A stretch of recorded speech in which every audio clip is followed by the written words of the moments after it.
بسم اللہ الرحمن الرحیم۔ وہ نوجوان بہت پریشان تھا۔ پریشانی کوئی معمولی تھی۔ نوجوان کی والدہ اس سے ناراض ہو گئی تھی۔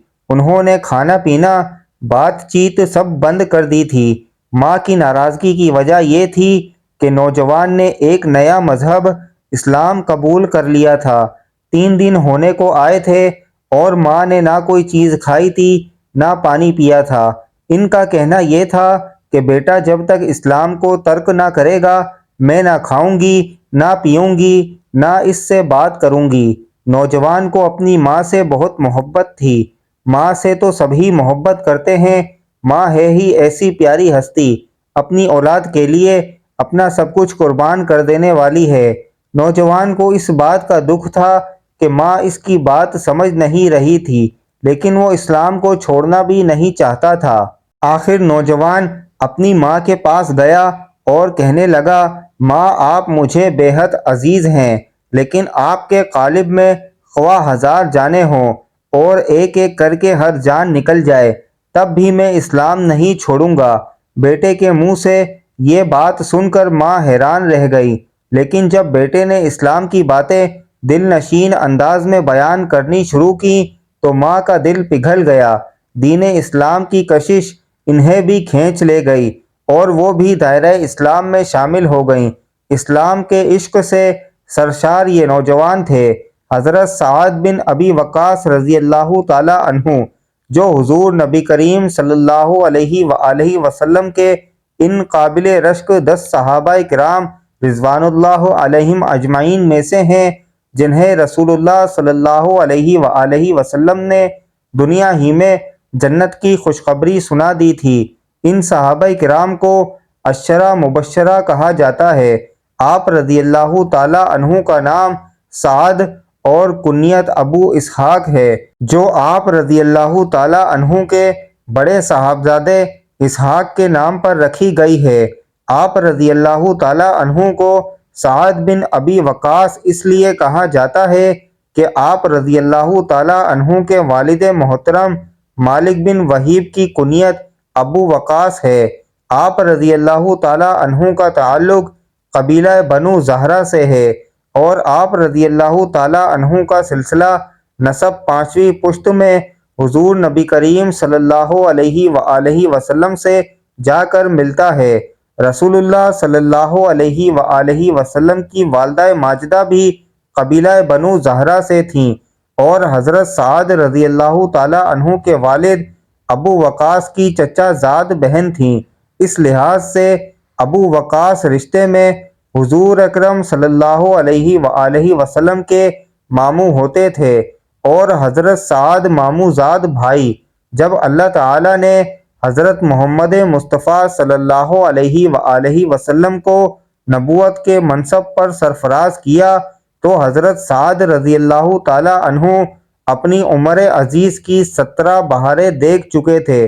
رسول اللہ صلی اللہ علیہ وآلہ وسلم کے قریب ترین ساتھی حضرت ابو بکر صدیق رضی اللہ تعالی عنہ سے حضرت سعد رضی اللہ تعالی عنہ کی اچھی دوستی تھی۔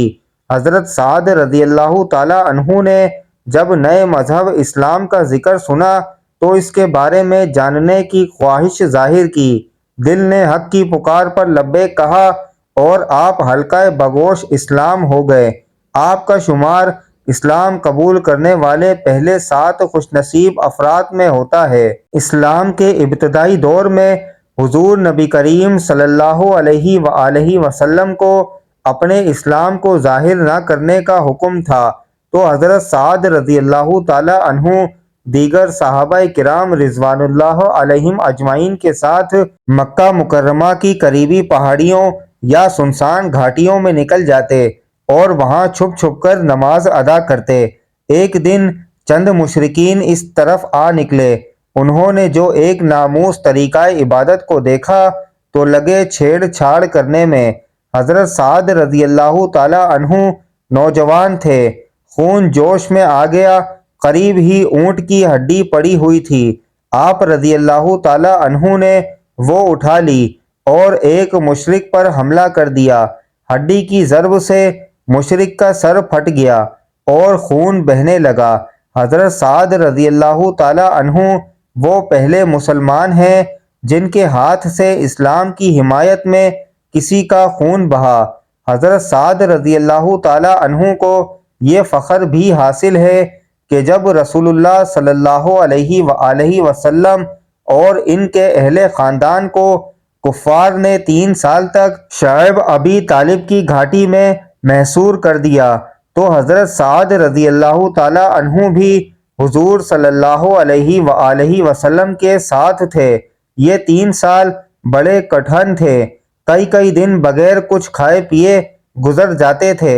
ہجرت کا حکم ہوا تو حضرت سعد رضی اللہ تعالی عنہ بھی اپنے بھائی عمیر اور دیگر صحابہ کرام رضوان اللہ علیہم اجمعین کے ساتھ مکہ مکرمہ سے ہجرت کر کے مدینہ منورہ پہنچے۔ مدینہ طیبہ میں اسلامی حکومت قائم ہوئی تو چاروں طرف سے خطرات منڈلاتے رہتے تھے۔ حضور اقدس صلی اللہ علیہ وآلہ وسلم ان خطرات کے پیش نظر مسلح دستے دشمن کی نقل و حرکت پر نگاہ رکھنے کے لیے بھیجتے رہتے تھے۔ ان مہمات کو سریہ کہتے ہیں۔ ایک سریہ میں جس کی قیادت حضرت عبیدہ بن حارث رضی اللہ تعالی عنہ کر رہے تھے، قریش کے ایک قافلے سے مدبھیڑ ہوئی۔ باقاعدہ لڑائی تو نہ ہوئی، البتہ مخالف سمت سے کسی نے نعرہ مارا تو حضرت سعد رضی اللہ تعالی عنہ نے قریش کی سمت ایک تیر چلا ہی دیا۔ آپ رضی اللہ تعالی عنہ خود فرماتے ہیں کہ میں پہلا عرب ہوں جس نے راہ اللہ میں تیر چلایا۔ رمضان 2 ہجری میں غزوہ بدر کا معرکہ ہوا۔ اس معرکے میں حصہ لینے والے 313 جانبازوں میں حضرت سعد رضی اللہ تعالی عنہ بھی شامل تھے۔ لڑائی شروع ہوئی۔ حضرت سعد رضی اللہ تعالی عنہ انتہائی جواں مردی سے تلوار چلاتے ہوئے کفار کے ایک سردار سعید بن ابی عاص تک جا پہنچے اور اسے موت کے گھاٹ اتار دیا۔ غزوہ بدر کے صرف 1 سال بعد یعنی 3 ہجری میں اپنے زخم چاٹتے ہوئے قریش پھر مقابلے پر نکلے۔ میدان احد میں اسلام اور کفر کے لشکروں کا آمنا سامنا ہوا۔ اس غزوہ میں مسلمانوں کی غلطی سے پانسا پلٹ گیا اور اسلامی فوج منتشر ہونے لگی۔ اس نازک موقع پر یہ حضرت سعد بن ابی وقاص رضی اللہ تعالی عنہ تھے جو چند دیگر صحابہ کرام کے ساتھ حضور اقدس صلی اللہ علیہ وآلہ وسلم کی حفاظت کے لیے ڈٹ گئے۔ آپ نہایت جرات کے ساتھ تیر برسائے جا رہے تھے۔ آپ رضی اللہ تعالی عنہ کے عزم و استقلال اور شجاعت کو دیکھ کر سرور کائنات صلی اللہ علیہ وآلہ وسلم کی زبان مبارک سے نکلا، اے سعد تیر چلا، میرے ماں باپ تجھ پر فدا ہوں۔ کیا مرتبہ ہے اس شخص کا جس کے لیے دونوں جہانوں کے سردار ہیں، یہ کہیں کہ میرے ماں باپ تجھ پر فدا ہوں۔ حضرت علی رضی اللہ تعالی عنہ فرماتے ہیں میں نے سعد رضی اللہ تعالی عنہ کے سوا کسی اور کے حق میں ایسے الفاظ رسول اللہ صلی اللہ علیہ وآلہ وسلم کی زبان مبارک سے نہیں سنے تھے۔ حضرت سعد رضی اللہ تعالی عنہ تیر چلا رہے تھے۔ رسول مقبول صلی اللہ علیہ وآلہ وسلم نے تیر اٹھا کر فرش پر ڈال دیے اور ایک ایک تیر اٹھا کر حضرت سعد رضی اللہ تعالی عنہ کو دینے لگے اور ساتھ ساتھ کہتے جاتے تھے، اے سعد تیر چلا، میرے ماں باپ تجھ پر فدا ہوں۔ ایک تیر ایسا تھا جس میں انی نہیں تھی۔ حضرت سعد رضی اللہ تعالی عنہ نے عرض کی، اے اللہ کے رسول صلی اللہ علیہ وآلہ وسلم، یہ تو خالی ہے۔ آپ صلی اللہ علیہ وآلہ وسلم نے فرمایا، اسے بھی چلاؤ۔ اس معرکہ احد کا ذکر ہے۔ ایک مشرک مسلمانوں پر بڑھ چڑھ کر حملے کر رہا تھا۔ حضور اقدس صلی اللہ علیہ وآلہ وسلم نے حضرت سعد رضی اللہ تعالی عنہ کو حکم دیا کہ اس پر حملہ کرو۔ ترکش میں کوئی تیر نہیں بچا تھا۔ حضرت سعد رضی اللہ تعالی عنہ نے بغیر پھل کا تیر اٹھایا اور اس مہارت سے اس مشرک کی پیشانی پر مارا کہ وہ بدحواس ہو کر پیچھے گر پڑا۔ احزاب خیبر، فتح مکہ، حنین، طائف، تبوک تمام غزوات میں حضرت سعد رضی اللہ تعالی عنہ حضور اقدس صلی اللہ علیہ وآلہ وسلم کے شانہ بشانہ لڑے۔ 10 ہجری میں رسول اللہ صلی اللہ علیہ وآلہ وسلم حجۃ الوداع کے لیے مکہ مکرمہ تشریف لے گئے تو حضرت سعد رضی اللہ تعالی عنہ ہمراہ تھے۔ مکہ مکرمہ پہنچ کر حضرت سعد رضی اللہ تعالی عنہ شدید بیمار ہو گئے۔ رسول اللہ صلی اللہ علیہ وآلہ وسلم عیادت کے لیے تشریف لائے تو حضرت سعد رضی اللہ تعالی عنہ نے عرض کی، اے اللہ کے رسول صلی اللہ علیہ وآلہ وسلم، میرا ایک بیٹی کے سوا کوئی وارث نہیں، مجھے اجازت دیں کہ میں اپنا 2/3 مال صدقہ کر دوں۔ جواب ملا، نہیں۔ عرض کی، نصف ہی صحیح۔ حضور اقدس صلی اللہ علیہ وآلہ وسلم نے ارشاد فرمایا، نہیں۔ عرض کی، تو 1/3 مال صدقہ کرنے کی اجازت دے دیجئے۔ آپ صلی اللہ علیہ وآلہ وسلم نے فرمایا، 1/3 بھی بہت ہے۔ اگر تم اپنے وارثوں کو مالدار چھوڑو گے تو یہ اس سے بہتر ہے کہ وہ مفلس ہوں اور لوگوں کے سامنے ہاتھ پھیلاتے پھریں۔ تم جو کچھ بھی اللہ تعالیٰ کی رضا حاصل کرنے کے لیے صرف کرو گے اس کا اجر ملے گا، یہاں تک کہ اپنی بیوی کے منہ میں جو لقمہ ڈالتے ہو اس کا بھی ثواب پاؤ گے۔ حضرت سعد رضی اللہ تعالی عنہ نے نہایت افسردہ ہو کر کہا، اے اللہ تعالیٰ کے رسول صلی اللہ علیہ وآلہ وسلم، مجھے ایسا لگتا ہے کہ مجھے مکہ مکرمہ کی خاک نصیب ہوگی، حالانکہ اس سرزمین کو راہ حق میں ہمیشہ کے لیے خیر آباد کہہ چکا ہوں۔ حضور اقدس صلی اللہ علیہ وآلہ وسلم نے انہیں دلاسا دیا اور اپنا دست مبارک حضرت سعد رضی اللہ تعالی عنہ کے پیشانی سے لے کر شکم تک پھیر کر کہا، اے اللہ، سعد رضی اللہ تعالی عنہ کو شفا دے اور اس کی ہجرت کامل فرما دے۔ پھر رسول اللہ صلی اللہ علیہ وآلہ وسلم نے حضرت سعد رضی اللہ تعالی عنہ کو مزید تسلی دیتے ہوئے پیش گوئی کی، سعد، تم اس وقت تک نہیں مرو گے جب تک تم سے ایک قوم کو نقصان اور ایک کو فائدہ نہ پہنچ جائے۔ رسول اللہ صلی اللہ علیہ وآلہ وسلم کی دعا قبول ہوئی۔ حضرت سعد رضی اللہ تعالی عنہ صحتیاب ہونے لگے اور ٹھیک ہو کر مدینہ منورہ واپس چلے گئے۔ آپ رضی اللہ تعالی عنہ کہتے تھے، حضور اقدس صلی اللہ علیہ وآلہ وسلم کے دست مبارک کی ٹھنڈک میں ہمیشہ اپنے جگر میں محسوس کرتا ہوں۔ بعد میں حضور اقدس صلی اللہ علیہ وآلہ وسلم کی پیش گوئی بھی پوری ہوئی اور حضرت سعد رضی اللہ تعالی عنہ کی قیادت میں لشکر اسلام نے پے در پہ فتوحات حاصل کی۔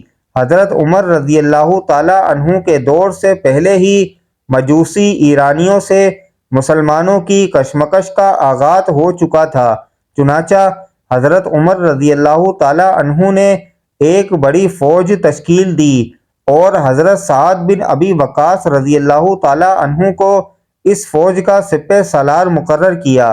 اس فوج نے قادسیہ کے مقام پر وہ تاریخی جنگ لڑی جسے جنگ قادسیہ کہا جاتا ہے اور جس میں کامیابی کے نتیجے میں پورا عراق عرب مفتوح ہوا اور حضرت سعد بن ابی وقاص رضی اللہ تعالی عنہ فاتح ایران کہلائے جانے لگے۔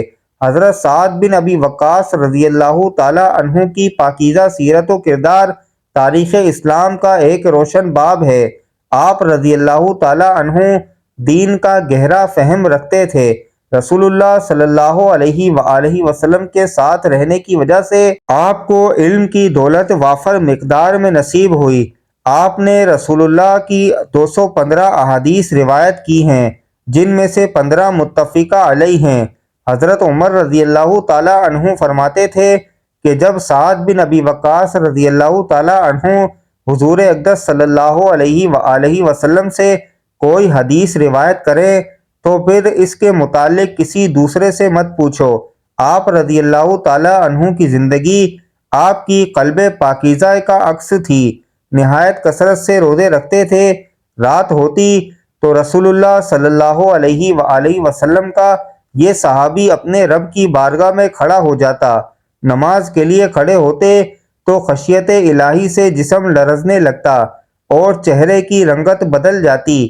رات کے آخری حصے میں آپ رضی اللہ تعالی عنہ نے اپنے رب کو یاد کر کے اس قدر روتے کہ آپ رضی اللہ تعالی عنہ کی داڑھی اور جائے نماز آنسوؤں سے تر ہو جاتی۔ آخر عمر میں بے حد ضعیف ہو گئے تھے۔ 55 ہجری میں آپ رضی اللہ تعالی عنہ نے اپنے خالق کے بلاوے پر لبیک کہا۔ میت مدینہ لائی گئی۔ مدینہ کے گورنر مروان نے نماز جنازہ پڑھائی اور اسلام کے اس عظیم جرنیل کو جنت البقیع میں سپرد خاک کر دیا گیا۔ اللہ تعالیٰ ان کی قبر پر 1000 بار رحمت نازل فرمائے، آمین یا رب العالمین۔ ناظرین، اللہ پاک ہمیں بہتر عمل کرنے کی توفیق عطا فرمائے۔ اللہ پاک میری اور آپ کی بخشش فرمائے، آمین ثم آمین۔ ناظرین، کمنٹ باکس میں اللہ تعالیٰ کے 99 ناموں میں سے ایک نام ضرور ٹائپ کر دیجئے گا۔ شکریہ۔ اللہ حافظ۔ السلام علیکم ورحمۃ اللہ وبرکاتہ۔